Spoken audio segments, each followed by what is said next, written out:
Медицина саласындағы халықаралық әріптестік ұлт саулығын жақсартуға жол ашты. Жезқазған қалалық көпбейінді ауруханасында айрықша ота жасалды.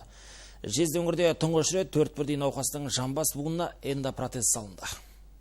Жыл сайын елімізде шамамен 30 мың адам буынға эндопротез жасату кезегінде тұрса, соның 8 мыңына ота жасалады екен. Сұраныс көп, сондықтан елімізде эндопротез жасау бойынша зауыт ашу жобасы қаралуда. Жалпы эндопротез жасау бүгінгі таңда буындардың ауыр науқасына шалдыққан науқастардың толыққанды өмірге қайта оралуына оң септігін тигізетін жалғыз мүмкіндік. Ерекше операция Хафиз Мақажанов атындағы травматология және ортопедия клиникасының дәрігерлері мен қытайлық жас медикал және Чанли медикал компаниялар арасындағы әріптестік негізінде қолға алынды. Біз Қазақстанға Қытай Республикасынан келдік. Бірінші кезекте этнопротезді және өз өнімдерімізді пациенттердің денсаулығын жақсартуға қолданған үшін қуаныштымыз.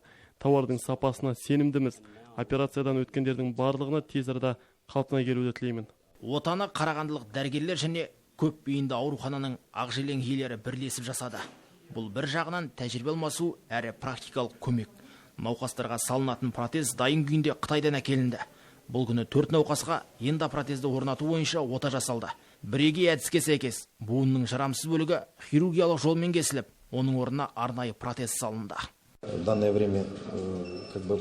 Қазіргі уақытта осындай дерт қарт адамдарда жиі кездеседі, яғни бұл әлеуметтік мәселе болып саналады. Бұдан бөлек пациенттерді тасымалдау, оларды күту керек. Менің пайымдауымша, осы технологияны енгізгеннен кейін Жезқазған өңірінде барлығы әлде қайда жеңілдейді. Емделушілер облыс орталығындағы оңалту мекемелеріне барып, әуре болмайды. Айта кетейік, мұндай операция кемінде әр адамға миллионнан астам қаржыны қажет етеді.